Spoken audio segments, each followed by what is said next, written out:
Hello friends, आपके जो भी डाउट्स है वो कमेंट्स में लिखिए। आपके सारे डाउट्स 7 आवर्स के अंदर सॉल्व कर दिए जाएंगे।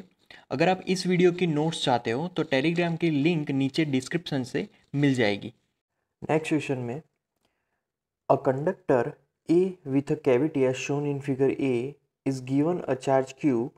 Show that the entire charge must appear on the outer surface of the conductor. Right, तो पहले क्वेश्चन समझ लेते हैं। यहाँ पर ये जो कंडक्टर है, ए कंडक्टर, उसमें एक कैविटी है, एक जगह है थोड़ी सी, राइट, खाली जगह है वो। तो यहाँ पर एक चार्ज दिया गया है क्यू जितना। तो हमें ये बताना है कि जो पूरा चार्ज है वो पूरा चार्ज आउटर सरफेस पे है कंडक्टर के, राइट। तो यहाँ पर आ, जैसे हम लोग चार्ज रखेंगे, राइट, तो अंदर की तरफ जो इलेक्ट्रिक फील्ड होगा, मतलब कि जो वेक्टर ई इनसाइड होगा, वो इलेक्ट्रिक फील्ड ज़ीरो हो जाएगा, क्योंकि सरफेस पे चार्ज है। जब सरफेस पे चार्ज होता है तब इनसाइड इलेक्ट्रिक फील्ड ज़ीरो हो जाएगा।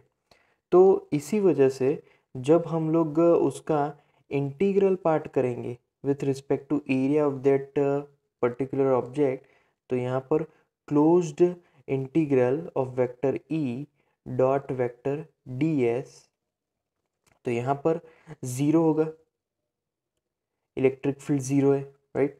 तो इलेक्ट्रिक फील्ड ज़ीरो है, तो इसी वजह से यहाँ पर जो मेन फार्मूला है, अगर मेन फार्मूला की बात करें तो actually right hand side Q upon epsilon zero आएगा। अब यहाँ पर इलेक्ट्रिक फील्ड ज़ीरो है तो वो ज़ीरो हो जाएगा, तो ऑटोमेटिकली जो चार्ज होगा वो भी ज़ीरो हो जाएगा। तो इसीलिए Q is equal to zero. तो ये जो चार्ज है वो अंदर की तरफ जो चार्ज मिल रहा है वो है, तो चार्ज ज़ीरो है। तो इसीलिए जो भी कैपिटल Q चार्ज होगा वो सरफेस पे इक्वली डिस्ट्रीब्यूट हो जाएगा, राइट। जो एक्सटर्नल सरफेस है, बाहर की सरफेस, उस पर वो डिस्ट्रीब्यूट हो जाएगा, right. Okay, now second question. Another conductor B with charge Q is inserted into the cavity keeping B insulated from A. Show that the total charge on the outside surface of A is Q plus Q, right, as shown in figure B. तो अब यहाँ पर जो पूरा charge हो रहा है वो Q प्लस, पहले क्वेश्चन समझ लेते हैं। एक दूसरा कंडक्टर हमने लिया B जिसका चार्ज है Q, उसको हमने कैविटी के अंदर रखा। अब जो बी है वो ए से इंसुलेटेड है, राइट। तो बी और ए से इंसुलेटेड मतलब कि थोड़े से अलग रह पाए ए और बी, वैसे हमने बी को अंदर रखा है। तो यहाँ पर हमें ये बताना है कि जो सरफेस ए है उस पे charge total capital q plus small q आ जाएगा, राइट। तो यहाँ पर जो बी का चार्ज है, तो बी का चार्ज कितना चार्ज है, वो पॉजिटिव क्यू चार्ज, राइट। तो पॉजिटिव क्यू चार्ज अगर वैसे वाले बी को हम लोग अगर अंदर कैविटी में रखेंगे, तो जो भी कैविटी है यहाँ पर, कैविटी की सरफेस पे नेगेटिव चार्ज बाहर आएंगे, क्योंकि पॉजिटिव नेगेटिव को अट्रैक्ट करेगा, इसकी वजह से वहाँ पर नेगेटिव चार्ज आ जाएंगे, राइट। तो ये चीज़ होने वाली है सरफेस पे, नेगेटिव चार्ज Q आ जाएंगे, वो इंड्यूस हो जाएंगे। अब वापस हम लोग बाहर की सरफेस की अगर बात करें, राइट, तो अंदर पॉजिटिव, इस सरफेस पे नेगेटिव चार्ज, और फिर से उस सरफेस पे नेगेटिव चार्ज की वजह से बाहर पॉजिटिव क्यू चार्ज आ जाएगा। तो इसीलिए जो मेन, जो सबसे बाहर वाली सरफेस है वहाँ पर पॉजिटिव क्यू चार्ज, तो इसीलिए पहले से ही कैपिटल क्यू तो था ही, अब उसमें क्यू भी ऐड हो गया। तो इसी वजह से जो टोटल चार्ज है वो हो जाएगा capital q plus Q on A, right. तो ये उसका आंसर होगा। अब थर्ड क्वेश्चन की तरफ चलते हैं। थर्ड क्वेश्चन में a sensitive instrument is to be shielded from the strong electrostatic fields in its environment, suggest a possible way. Okay, तो यहाँ पर एक सेंसिटिव इंस्ट्रूमेंट, उसको हमने शील्ड किया है सबसे ज़्यादा, सबसे स्ट्रॉन्ग इलेक्ट्रोस्टैटिक फील्ड से, राइट। तो यहाँ पर उसका पॉसिबल वे क्या है, तो एक सेंसिटिव डिवाइस को अगर हमें स्ट्रॉन्ग इलेक्ट्रोस्टैटिक फील्ड से बचाना है तो उसको एक जो मेटल होता है, राइट, मेटल के अंदर उसको रख देना पड़ेगा। मेटल से पूरा वो इंसुलेटेड हो जाना चाहिए, राइट। तो मेटल के अंदर रखेंगे तो जो क्लोज्ड मेटल है उसके अंदर जो भी इलेक्ट्रिक फील्ड है उसको वो शील्ड कर देगा, मतलब कि कोई भी इलेक्ट्रिक फील्ड अंदर नहीं जा पाएगा। तो मेटल की वजह से वो शील्डिंग मिल गई उसको, तो कोई भी उस जो भी सेंसिटिव इंस्ट्रूमेंट है उसको कोई भी यहाँ पर हार्म नहीं होगा, राइट। ओके, नेक्स्ट क्वेश्चन में a hollow charge conductor has a tiny hole cut into its surface. Show that the electric field in the hole is sigma upon 2 epsilon 0 n hat, where n hat is the unit vector in the outward normal direction and sigma is the surface charge density near the hole. Okay, तो पहले question समझ लेते हैं। यहाँ पर एक hollow charged conductor है हमारे पास, राइट। उसके सरफेस पे हमने एक स्मॉल एक होल किया हुआ है, राइट। अब उस होल में जो इलेक्ट्रिक फील्ड है वो है sigma upon 2 epsilon 0 into n hat. अब जहाँ पर एन हैट है यूनिट वेक्टर जो कि बाहर की तरफ है और जो परपेंडिकुलर डायरेक्शन में होता है, राइट। तो यहाँ पर जो सिग्मा है वो उसके नज़दीक यहाँ पर हमें जो सरफेस चार्ज डेंसिटी है, राइट। तो सरफेस चार्ज डेंसिटी ये है सिग्मा जो कि होल के नज़दीक है, राइट। तो यहाँ पर पहले हम लोग सिचुएशन को ड्रॉ कर लेते हैं। तो यहाँ पर हमने सिचुएशन को ड्रॉ कर लिया है, राइट। तो यहाँ पर E2 दोनों ही ऊपर की तरफ है, राइट। सरफेस के बाहर और सरफेस के अंदर नीचे की तरफ है, मतलब कि बाहर की तरफ। और जो E1 है वो तो ऊपर की तरफ ही है दोनों जगह पर, सरफेस की बाहर और सरफेस के अंदर भी ऊपर की तरफ ही मिलेगा, राइट। तो अब यहाँ पर दो इलेक्ट्रिक फील्ड हमें मिल रहा है टोटल। अब यहाँ पर हम लोग गॉस लॉ के अकॉर्डिंग एक फॉर्मूला लगाएंगे, integration over a close loop, right, vector E dot vector D S is equal to total charge upon epsilon 0। Okay, अब यहाँ पर वी नो दैट कि जो इलेक्ट्रिक फील्ड है वो एरिया वेक्टर की ही डायरेक्शन में है यहाँ पर, राइट। एरिया वेक्टर की डायरेक्शन भी ऊपर की तरफ ही होगी क्योंकि एरिया वेक्टर हमेशा सरफेस के परपेंडिकुलर होता है, तो ये सरफेस के परपेंडिकुलर डायरेक्शन है। तो हमारा यहाँ पर जो इक्वेशन है वो बन जाएगा E D S cos zero, क्योंकि दोनों की डायरेक्शन सेम है, electric field and area vector, is equal to sigma D S. अब चार्ज की ये है equation, sigma D S upon epsilon 0, right. उसके बाद इसको सिंप्लीफाई करें तो यहाँ पर E D S is equal to sigma D S upon epsilon 0, right.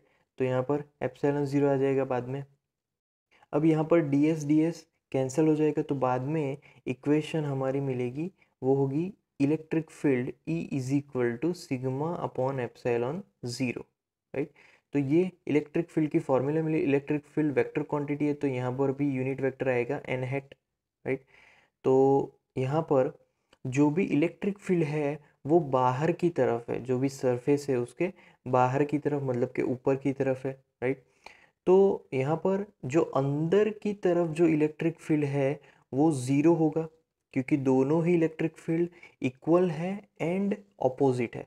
तो inside electric field is equal to zero, दोनों ही ऑपोजिट है। बट अगर आउटसाइड की बात करें तो दोनों ही इलेक्ट्रिक फील्ड एक ही डायरेक्शन में है और वो है ऊपर की तरफ। तो दोनों इलेक्ट्रिक फील्ड एक ही डायरेक्शन में, इसीलिए यहाँ पर समेशन होगा और उस समेशन का आंसर हम लोग लेके आए थे sigma upon epsilon 0, right.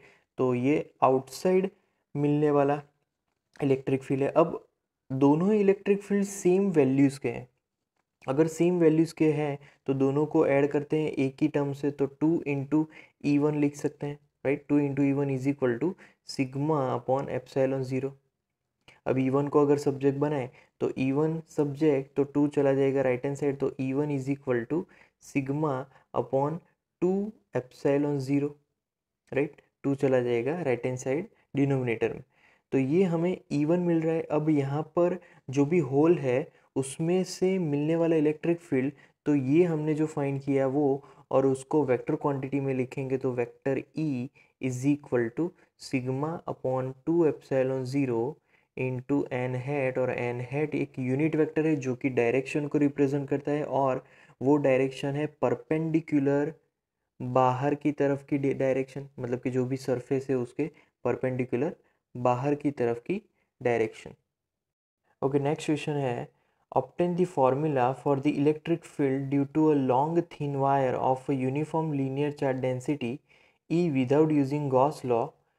Hint भी दी गई है, use Coulomb's law directly and evaluate the necessary integral. Okay, पहले क्वेश्चन हम लोग समझ लेते हैं कि एक फॉर्मूला इलेक्ट्रिक फील्ड की हमें फॉर्मूला यहाँ पर डिराइव करनी है, जो कि एक बहुत ही लंबे पतले वायर की है जिसपे uniform linear charge density distributed है, राइट, और उसमें गॉस लॉ का कहीं पर भी यूज़ नहीं होना चाहिए।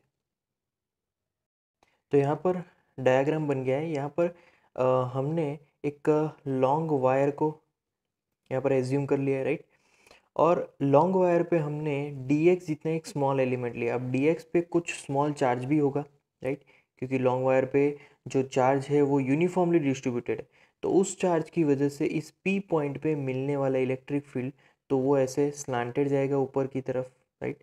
तो यहाँ पर हमें इलेक्ट्रिक फील्ड मिल रहा है। अब इलेक्ट्रिक फील्ड स्लांटेड है तो उसके दो कंपोनेंट्स होंगे, एक हॉरिजॉन्टल कंपोनेंट और एक vertical component. Horizontal component x component है, वर्टिकल कंपोनेंट वाई कंपोनेंट है, राइट। अब यहाँ पर जो वाई में जो डिस्टेंस है पी का वो ऊपर की तरफ है, और यहाँ से ओरिजिन से मतलब एक्स डिस्टेंस, मतलब कि हमारा जो स्मॉल एलिमेंट है उसका डिस्टेंस है एक्स। तो ऑब्वियसली ये हाइपोटेनियस हुआ हमारे ट्राइंगल का, तो हाइपोटेनियस होगा R is equal to under root X square plus Y square, right. अब यहाँ पर हम लोग इलेक्ट्रिक फील्ड की फॉर्मूला को यहाँ पर डिराइव करेंगे पहले। तो इलेक्ट्रिक फील्ड की formula from D X to P point, right, तो वो फॉर्मूला होगी D is equal to K D Q upon R square, right. तो डी क्यू बहुत ही स्मॉल चार्ज है, तो उसकी वजह से पी पॉइंट पे मिलने वाला इलेक्ट्रिक फील्ड, उसके आगे उसका सिंप्लीफिकेशन वो होगा D E is equal to 1/4πε0, जो कि के की फॉर्मूला है। डी क्यू मतलब के चार्ज, तो चार्ज को मैं लिख सकता हूँ लीनियर चार्ज डेंसिटी इनटू उसका distance D X upon R square है। अब आर हमने यहाँ पर फाइंड किया हुआ है, उसका स्क्वायर, तो ये रूट हटा चला जाएगा, तो वो मिलेगा X square plus Y square, right. अब यहाँ पर हम लोग दो परपेंडिकुलर कंपोनेंट्स लेंगे, क्योंकि यहाँ पर दो परपेंडिकुलर कंपोनेंट्स हमें मिल रहे हैं। तो पहला कंपोनेंट है एक्स एक्सिस का, तो वो कंपोनेंट साइन थीटा वाला कंपोनेंट है, तो इसीलिए D E X is equal to negative X direction में जा रहे हैं, तो इसीलिए negative D E sine theta, right. तो ये साइन थीटा वाला कंपोनेंट है। अब बात करेंगे डी ई वाई की, तो वो होगा D E cos theta, right, क्योंकि ये ऊपर की तरफ है और थीटा वाला कंपोनेंट है, तो इसीलिए डी ई कॉस थीटा आएगा उसमें। अब आप लोग यहाँ पर देख सकते हो कि ये जो डी ई एक्स है, राइट, अगर हम लोग यहाँ पर स्मॉल एलिमेंट एज्यूम करें तो उसकी वजह से मिलने वाला इलेक्ट्रिक फील्ड इस डायरेक्शन में मिलेगा, राइट, इस डायरेक्शन में मिलेगा। तो यहाँ पर अगर मैं उस डायरेक्शन को ड्रॉ करूँ, राइट, इसके हिसाब से, तो मुझे फिर से दो कंपोनेंट्स मिलेंगे ई एक्स एंड ई वाई। तो जो ई एक्स कंपोनेंट, जो हॉरिजॉन्टल कंपोनेंट है, वो इस डायरेक्शन में मिलेगा, और जो वर्टिकल कंपोनेंट है वो सेम डायरेक्शन में मिलेगा ऊपर की तरफ। तो अब यहाँ पर डी एक्स और यहाँ पर जो दूसरा कंपोनेंट है ये डी एक्स और ये वाला कंपोनेंट दोनों एक दूसरे के ऑपोजिट होंगे और सेम होंगे, तो सेम और अपोजिट कैंसिल हो जाएंगे, तो डी ई एक्स वाले सारे टर्म कैंसिल हो जाने वाले, तो सिर्फ बचेंगे ई वाई वाले टर्म, राइट। तो यहाँ पर जो ई वाई है वो दो बार हमें मिलेगा, क्योंकि एक ही डायरेक्शन में दोनों ही कंपोनेंट्स मिल रहे हैं, राइट। तो यहाँ पर total electric field E is equal to E X plus E Y, but यहाँ पर जो हमारा एक्स कंपोनेंट है वो ज़ीरो हो जाएगा, राइट। तो is equal to zero plus E Y cos theta, मतलब कि यहाँ पर दो कंपोनेंट मिल रहे हैं, तो two D E cos theta, right. तो दो कंपोनेंट यहाँ पर मिल गए। अब उसको हम लोग इंटीग्रेट करेंगे क्योंकि हमें तो पूरा ही जितना भी लेंथ था उसकी वजह से इलेक्ट्रिक फील्ड फाइंड करना है। तो यहाँ पर इंटीग्रेशन होगा, राइट। तो integration of E D Y, तो इंटीग्रेशन पूरे y कंपोनेंट्स का, तो वो होगा integration 2 DE cos theta, right. अब 2 DE cos थीटा में DE की जो फॉर्मूला हमने यहाँ पर फाइंड की है उसको लेंगे, ये रही DE की फॉर्मूला, राइट। तो इक्वेशन हमें मिलने वाली है E is equal to integration 2 lambda D X upon 4 pi epsilon 0 1 upon X square plus Y square into cos theta. तो इस इक्वेशन के बाद हमारा नेक्स्ट जो टर्म आएगा वो है, तो यहाँ पर पहले 2 2 ज़ा 4 और जो भी कांस्टेंट टर्म है इंटीग्रेशन के वो आउटसाइड, तो यहाँ पर बचेगा lambda upon 2 pi epsilon 0 integration 0 to infinity, क्योंकि हमारा जो वायर है वो इनफाइनाइट डिस्टेंस तक है, D X upon X square plus Y square into cos theta, right. अब थीटा की वैल्यू यहाँ पर रखेंगे तो थीटा यहाँ पर 0 टू पूरा पाई/2 मिलने वाला है, राइट। तो यहाँ पर ट्रिगोनोमेट्री इक्वेशन के हिसाब से x is equal to Y tan theta, तो x इज इक्वल टू 0 तब theta is equal to 0, right. अब उसका डिफरेंशियल टर्म लेंगे, तो डिफरेंशियल टर्म आया D X is equal to Y sec square theta, x is equal to infinity तक, तो theta is equal to पाई/2 होगा तब, राइट। तो इक्वेशन मिलेगी E is equal to lambda upon 2 pi epsilon 0 integration 0 to पाई/2। अब values हम लोग रखते जाएंगे, राइट। तो यहाँ पर डी एक्स कितना है, Y sec square theta into D theta, right, into cos theta, क्योंकि यहाँ पर y कंपोनेंट में सिर्फ कॉस थीटा ही है, अपॉन एक्स स्क्वायर, एक्स कितना है तो x is equal to Y tan theta, तो यहाँ पर Y square tan square theta plus Y square as it is, right. तो अब यहाँ पर जो डिनोमिनेटर है उसमें से वाई स्क्वायर कॉमन निकालेंगे तो टेन स्क्वायर थीटा प्लस 1, तो tan square theta plus 1 sec square theta, और फिर वो कैंसिल हो जाएगा ऊपर के टर्म के साथ, तो tan square theta plus 1 sec square theta cancel, तो बाकी बचेगा सिर्फ कॉस थीटा अभी, क्योंकि यहाँ पर एक y भी कैंसिल हो जाएगा, राइट, क्योंकि वो वाई स्क्वायर है, तो एक y यहाँ पर नीचे की तरफ कॉमन निकल जाएगा। अब इक्वेशन में E is equal to lambda upon 2 pi epsilon 0 y integration 0 to पाई/2 कॉस थीटा डी थीटा ही बचेगा। अब कॉस थीटा का इंटीग्रेशन हम लोग लिखेंगे, वो इंटीग्रेशन यहाँ पर आएगा E is equal to lambda upon 2 pi epsilon 0 y cos theta का integration sine theta upper limit पाई/2 लोअर लिमिट 0। तो ये जो हमें इक्वेशन मिली, इस इक्वेशन में अब हम लोग लिमिट्स रखेंगे, upper limit minus lower limit, तो पहले आएगा साइन पाई/2 minus sine 0 upper limit minus lower limit. अब इसकी वैल्यूज हम लोग रखेंगे, तो साइन पाई/2 की वैल्यू होती है 1 एंड साइन 0 की वैल्यू 0, तो यहाँ पर सिर्फ हमारे पास एक इक्वेशन रहेगा और वो है lambda upon 2 pi epsilon 0 into Y, right. तो ये इलेक्ट्रिक फील्ड की सिर्फ वैल्यू मिली। अब इसको अगर हम लोग के की फॉर्मूला में रखें तो इक्वेशन के दोनों तरफ हम लोग 2 से मल्टीप्लाई करेंगे और डिवाइड करेंगे, तो यहाँ पर इज इक्वल टू इक्वेशन हमें आगे मिलेगा E is equal to, right, 2 lambda upon नीचे 4 पाई एप्सिलॉन हो जाएगा, तो उसकी वैल्यू क्या होगी के अपॉन वाई, राइट। तो ये इक्वेशन हमें मिलेगी इलेक्ट्रिक फील्ड की 2 लैम्बडा के upon Y. Now next question में, it is now believed that protons and neutrons which constitute nuclei of ordinary matter are themselves built out of more elementary units called quarks. A proton and a neutron consist of 3 quarks each.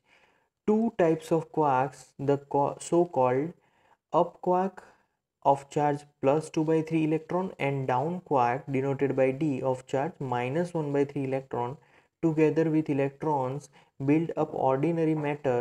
Quarks of other types have also been found which give rise to different unusual varieties of matter, suggest a possible quark composition of a proton and neutron. Okay, basically ये question में दो तरह के quark होते हैं, up quark जिसकी value है और डाउन क्वार्क जिसकी ये वैल्यू है।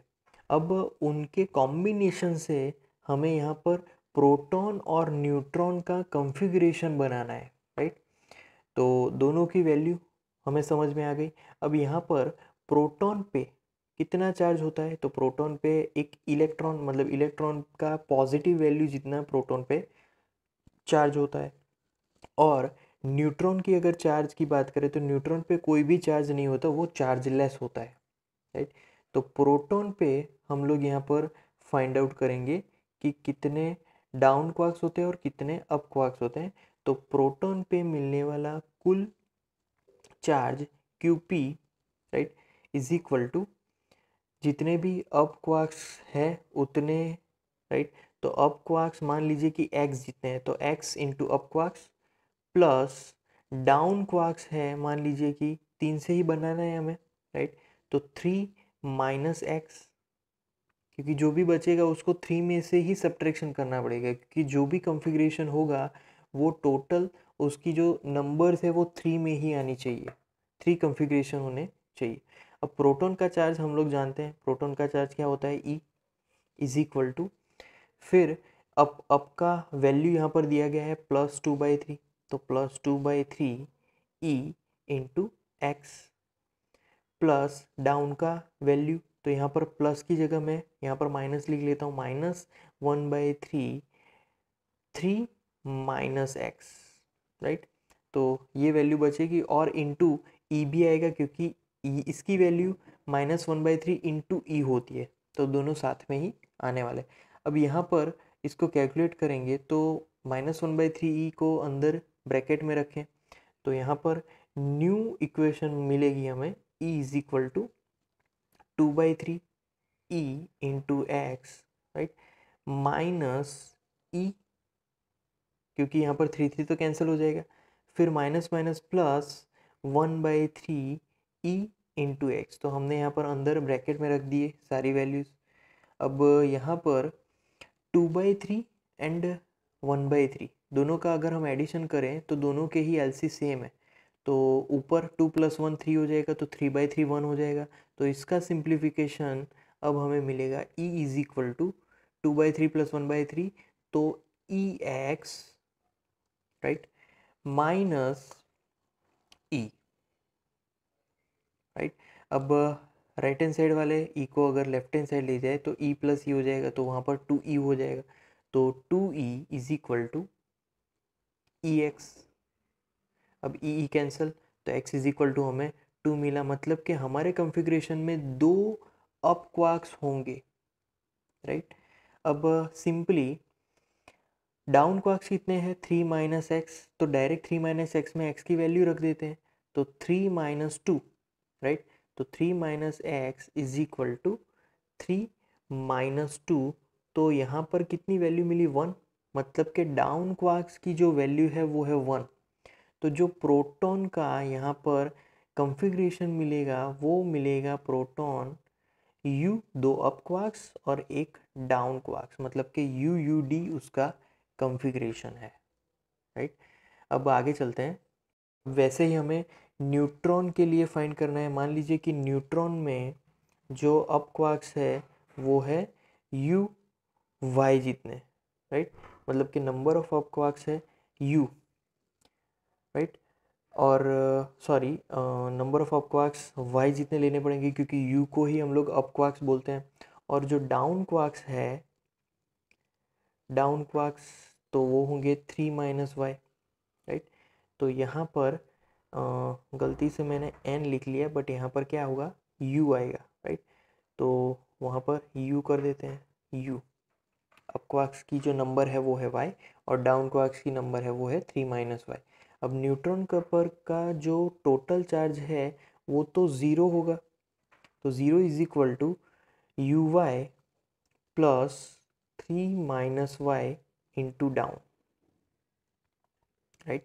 उसके बाद यहाँ पर जो अप क्वार्क्स है वो है +2/3 into Y plus 3 minus Y. अब डाउन क्वार्क्स की बात करें तो -1/3 इंटू ई, राइट।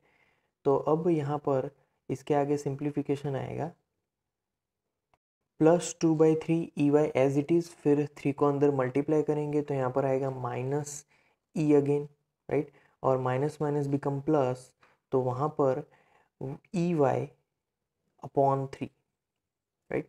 तो अब फिर से हम लोग कैलकुलेट करेंगे तो फर्स्ट टर्म और लास्ट टर्म दोनों की कैलकुलेशन यहाँ पर होगी। तो अगेन 2 + 1 3, 3/3 1।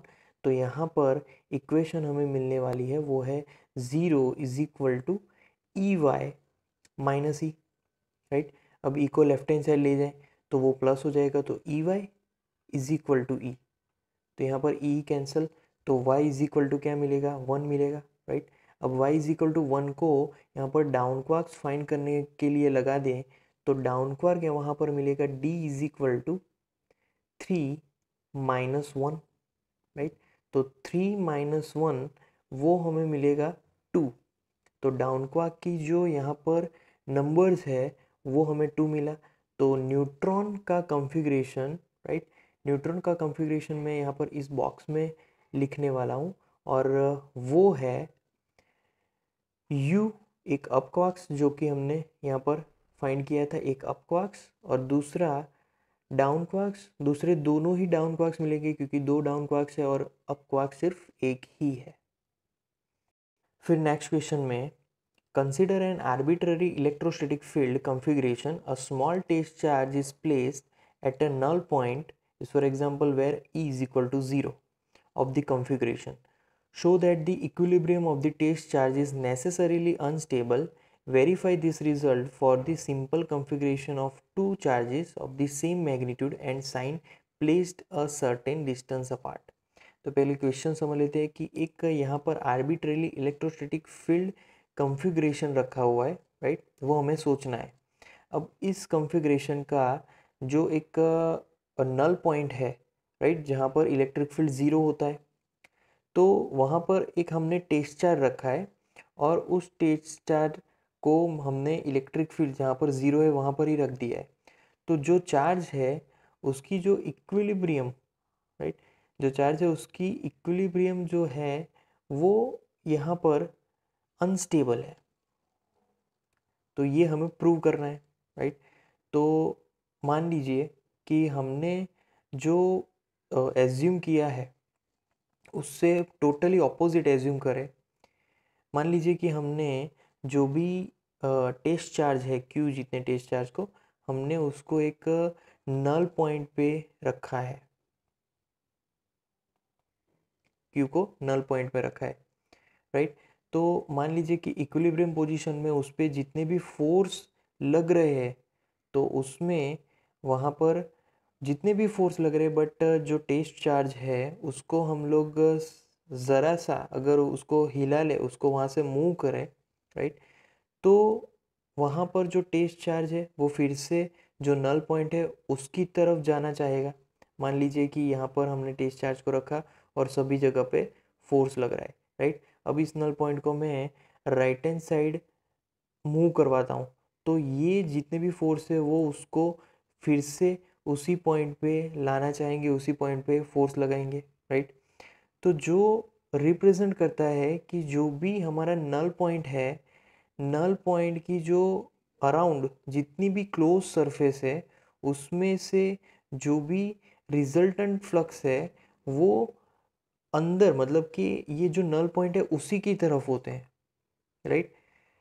तो यहाँ पर जो गॉस राइडर है, जो हमने गॉस लॉ पढ़ा था, उसके ऊपर से हम लोग क्लोज सरफेस अगर चार्ज को अगर नहीं घेरता है तो वहाँ पर जो फ्लक्स है वो ज़ीरो हो जाता है, राइट। तो इसीलिए हमारी जो एजम्पशन है, राइट, कि एक नल पॉइंट पे हम लोग एक स्मॉल चार्ज को रखेंगे तो वो वहाँ पर अनस्टेबल पोजीशन में मिलेगा। तो वहाँ पर जब कभी भी आप टेस्ट चार्ज को नल पॉइंट पे रखेंगे तो वहाँ पर वो अनस्टेबल कंडीशन में ही मिलेगा। ओके, नेक्स्ट क्वेश्चन में क्या समझा है तो पहले वो क्वेश्चन समझ लेते हैं कि दो एक ही तरह के हमने चार्ज लिए जिसके साइन भी एक ही है और वैल्यू भी एक ही है, उन दोनों को हमने एक दूसरे के कुछ डिस्टेंस पे रखा है, जैसे कि यहाँ पर मान लीजिए कि दो पॉजिटिव चार्ज है और दोनों पॉजिटिव चार्ज के बीच पे हमने एक चार्ज को रखा है, राइट। अब यहाँ पर एक मिड पॉइंट है जहाँ पर जो एक इक्विलिब्रियम पोजीशन उसको रिप्रेजेंट करता है। यहाँ पर नल पॉइंट मतलब के मिड पॉइंट पे इक्विलिब्रियम पोजीशन मिल रहा है, राइट। तो अगर कोई चार्ज को यहाँ से हम लोग हटाना चाहे, क्यू चार्ज उस पर रखा है और उसको हटाना चाहे तो वहाँ पर रिस्टोरिंग फोर्स लगेगा। मान लीजिए कि उसको मैं राइट हैंड साइड डायरेक्शन में हटाता हूँ तो रिस्टोरिंग फोर्स लगेगा लेफ्ट हैंड साइड डायरेक्शन में इस तरफ। अगर मैं उसको लेफ्ट हैंड साइड हटाना चाहूँ तो रिस्टोरिंग फोर्स लगेगा राइट हैंड साइड, राइट। मान लीजिए कि मैं उसको ऊपर की तरफ हटाना चाहूँगा तो वहाँ पर भी फोर्स वापस नीचे की तरफ ही लगेगा। तो यहाँ पर पर्टिकुलर एक ही डायरेक्शन में फोर्स लग रहा है, राइट। एक ही डायरेक्शन में फोर्स लग रहा है, इसीलिए वो एक इक्विलिब्रियम पोजीशन पे है। तो यहाँ पर वो अनस्टेबल कहा जाएगा क्योंकि अनस्टेबल में ही यहाँ पर जो फोर्स लगेगा वो एक ही तरफ लग रहा है। बाकी अगर वो इक्विलिब्रियम स्टेबल कंडीशन में होता तो जो रिस्टोरिंग फोर्स लगता वो हर एक डायरेक्शन में लगता, बट यहाँ पर ऐसा नहीं हो रहा है, वो अनस्टेबल होगा क्योंकि यहाँ पर एक ही डायरेक्शन में फोर्स लग रहा है। अगर सभी डायरेक्शन में फोर्स लगता तो वो स्टेबल कंडीशन में होता और वहाँ पर हर एक डायरेक्शन में रिस्टोरिंग फोर्स लगता है। तो ये अनस्टेबल है, ये चार्ज जो भी है वो है अनस्टेबल कंडीशन में। नेक्स्ट क्वेश्चन में यहाँ पर a particle of mass m and charge -q enters the region between the two charged plates initially moving along x-axis with speed vx like particle 1 in figure. The length of plate is L and an uniform electric field E is maintained between the plates. Show that the vertical deflection of the particle at the far edge of the plate is okay ये prove करना है हमें। तो पहले condition को diagram में represent कर लेते हैं। तो यहाँ पर एक चार्ज जो है जो कि नेगेटिव क्यू है वो आगे बढ़ रहा है, राइट। उसकी जो स्पीड है वो वी एक्स जितनी स्पीड है और फिर वो आगे जाके फिर ऊपर की तरफ की डिस्प्लेसमेंट ले रहा है जो कि वाई है जितना। अब यहाँ पर बेसिकली जो इलेक्ट्रिक फील्ड्स है वो पॉजिटिव टू नेगेटिव मिलने वाला है, राइट। पॉजिटिव टू नेगेटिव मतलब कि इलेक्ट्रिक फील्ड नीचे की तरफ है तो ऑब्वियसली जो नेगेटिव चार्ज है, राइट, उस पर जो फोर्स लगेगा वो उसके ऑपोजिट होगा। तो इसीलिए वो ऊपर की तरफ बढ़ रहा है, राइट। तो अब यहाँ पर जो नेगेटिव चार्ज है उस पर ऊपर की तरफ जो लगने वाला फोर्स है वो मैं लिख रहा हूँ। तो ऊपर की तरफ लगने वाला force F is equal to वो है क्यू ई। अब लेफ्ट हैंड साइड फोर्स है तो फोर्स की फॉर्मूला है यहाँ पर एम ए। तो M A is equal to q into e. अब एक्सेलेरेशन फाइंड करना है तो एक्सेलेरेशन को सब्जेक्ट बना देंगे। तो acceleration is equal to q e upon m, right. अब यहाँ पर जो इलेक्ट्रिक फील्ड है उसको कवर करने में जो टाइम लग रहा है वो लिखेंगे। तो सिंपल वेलोसिटी की फॉर्मूला होती है v is equal to distance upon time. तो यहाँ पर टाइम को सब्जेक्ट बनाना है तो t is equal to distance है यहाँ पर l, क्योंकि जो हमारी लेंथ है ये जो लेंथ है वो l जितनी है तो डिस्टेंस l अपॉन यहाँ पर वेलोसिटी आ जाएगी और वेलोसिटी है वी एक्स जितनी हॉरिजॉन्टल है। तो t को हमने यहाँ पर सब्जेक्ट बना दिया। अब यहाँ पर इक्वेशन लगाएंगे सेकेंड इक्वेशन ऑफ मोशन और वो है h is equal to v zero t plus half a t square. अब सारी वैल्यूज़ अंदर रखने वाले हैं तो सारी वैल्यूज़ अंदर रखेंगे। तो यहाँ पर h की जगह मैं पहले y लिखूँगा क्योंकि y जितना डिस्टेंस ऊपर की तरफ जा रहा है। y इज इक्वल टू अब इनिशियली जो हमारे पास वेलोसिटी है वो है ज़ीरो क्योंकि इनिशियली वो रेस्ट पे था। Then plus half into a acceleration, acceleration है q e upon m into timing, timing हमने फाइंड किया ये है l square upon v x square, right. तो दोनों का ही स्क्वेयर। अब यहाँ पर उसको रीराइट करें तो y इज इक्वल टू यहाँ पर होगा q into E into L square upon 2m Vx², right. तो यही चीज़ हमें यहाँ पर प्रूव करनी थी, तो ये इक्वेशन है हमारा आंसर। उसके बाद नेक्स्ट क्वेश्चन में, suppose that the particle in exercise 1.33 is an electron projected with velocity Vx, if E between the plates separated by 0.5 centimeter is 9.1 into 10⁻² Newton per Coulomb, where will the electron strike the upper plate? Okay, electric charge दिया गया है, उसकी value, और mass of electron दिया गया है। दूसरी चीज़, velocity की वैल्यू भी है, यहाँ पर सेपरेशन का भी वैल्यू दिया गया है, और इलेक्ट्रिक फील्ड भी दिया गया है। मतलब कि जो लास्ट सम हमने किया था उसमें जो फॉर्मूला डिराइव की थी, उस फॉर्मूला में रखने वाले सारे टर्म्स अब हमारे पास है। यहाँ पर इक्वेशन हमने लास्ट टाइम देखी थी, वो है y is equal to EE_L² upon 2me up into Vx², right. अब इसमें से हम लोग L² को सब्जेक्ट बना देंगे, तो L² फाइंड करना है। L² subject is equal to 2y me Vx², right, upon E into e. अब सारी वैल्यूज़ अंदर रखेंगे, तो सारी वैल्यूज़ हम एक एक करके अंदर रखेंगे, तो 2 इंटू वाई कितना है यहाँ पर, सेंटीमीटर टू मीटर में कन्वर्ट करेंगे तो बाय 100 भी होगा, तो टोटल 5 इंटू 10⁻³ आएगा, इंटू मास ऑफ इलेक्ट्रॉन वो है 9.1 इंटू 10⁻31, राइट। फिर वेलोसिटी भी दी है, वेलोसिटी है उसका स्क्वायर, मतलब कि इसका स्क्वायर करके लिखेंगे तो 4 into 10⁻12, right, upon electric field. तो इलेक्ट्रिक फील्ड दिया गया है 9.1 इंटू 10⁻², एंड इलेक्ट्रिक चार्ज वो है 1.6 इंटू 10⁻19, राइट। अब सारी वैल्यूज़ को हम लोग कैलकुलेट करेंगे, तो यहाँ पर L² मिलेगा, वो है 2.5 इंटू 10⁻⁻4 इंटू मीटर²। अब हमें यहाँ पर L फाइंड करना है, तो अंडर रूट स्क्वायर रूट करेंगे, तो L is equal to under root of this is 1.58 into 10⁻² into metre, तो इसका यूनिट हो गया। अब इसको अगर सेंटीमीटर में लिखें, तो सेंटीमीटर में आंसर होगा L is equal to 1.6 centimetre. So this is our final answer.